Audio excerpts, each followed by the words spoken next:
Hey guys, Dave and Gina again. Where are we? What the hell are we doing? Click here and find out. Gina, take it away.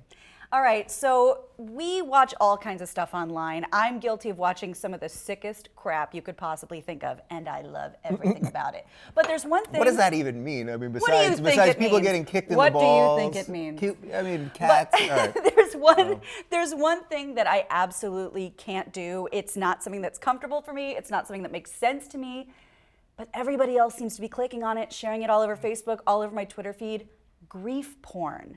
That's what they're calling it. Do you know what that means? Is that a familiar term for you? Well, you told me you wanted to talk about this, so Okay. I did do my Little research. research. Whoa. Can you explain, though, what it is? I can try. It's Yeah. just such a weird, upsetting subject. Basically, if something, let's say, a new father, he loses his wife while she's in the middle of childbirth, and then the little baby only has hours to live because some complications happen. This is literally an example. This is You're literally giving what happened. truly something that happened. So in this father's grief, in this father's absolute darkest hour, he sings to the baby.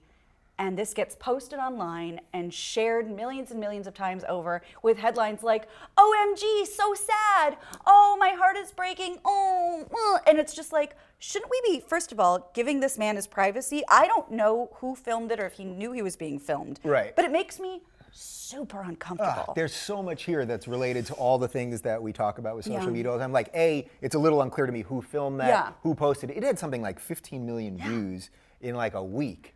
Literally watching this man sing to his child after the wife had died.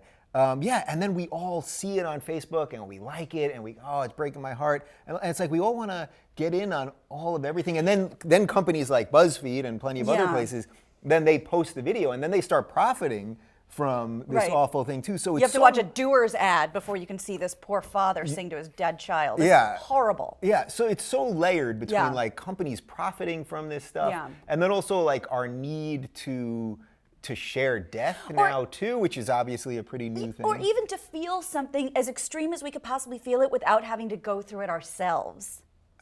That's kind of That's what it feels like to me, because I've thrown this term around before. I didn't coin it. I wish I had. But we're porn ruined. It's like that's why people need to see crazier stuff because we're just so desensitized. And I think that's true for emotional stuff too. It's not enough to see it on TV. We don't care if it's a movie of the week with Christy McNichol. We have to see it in real time. There's a great movie, one of my favorite movies, Running Man, with Arnold Schwarzenegger from the 80s, which was a Philip K. Dick short story. I think I might have just made that up. I think it was somebody else, we'll actually. Go with you. But read a lot of Philip K. Dick, is really good. But about how what they would do is make game shows basically out of criminals, and then you'd watch them die. And obviously we're not quite there yet, but this we're sort of getting there, like where we're going to eventually have executions that are going to be videotaped. It's all gladiator style. I mean, this has been going on for thousands and thousands of years. And isn't this kind of an extension of it, but flowering it up, trying to make ourselves feel better about it? Right. Now, are we just being jaded people because we're in the media thing? Like, what about all the people that are connecting and like that if something terrible happens to you, you lose a loved one,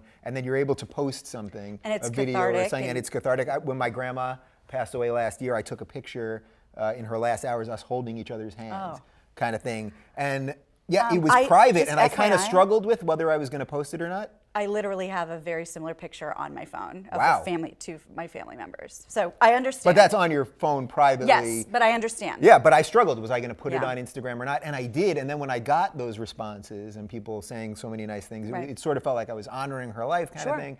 But I think it's a really interesting topic. Yeah, it's voyeuristic, and unless I can feel good about it, which I can't, I to be perfectly honest, I haven't watched it. I can't watch it. Yeah. It makes me too uncomfortable. I don't like sad movies. I don't like sad anything. I don't want to feel that way. So if I don't have the barrier to know it didn't happen, some Yahoo wrote it in Burbank, and this really happened to this man, I don't want to feel that. That's just me. Yeah. All right. Well, I guess we're not going to watch Steel Magnolias tonight then. Oh, but it's Dolly. Yeah. Well, Dolly, you'll deal with some sadness for Dolly. Dolly trumps Anyway, all. what do you guys think of all this grief porn and sharing all this stuff? Is it good? Is it bad? All that stuff. Subscribe, comment down below, all that fancy stuff.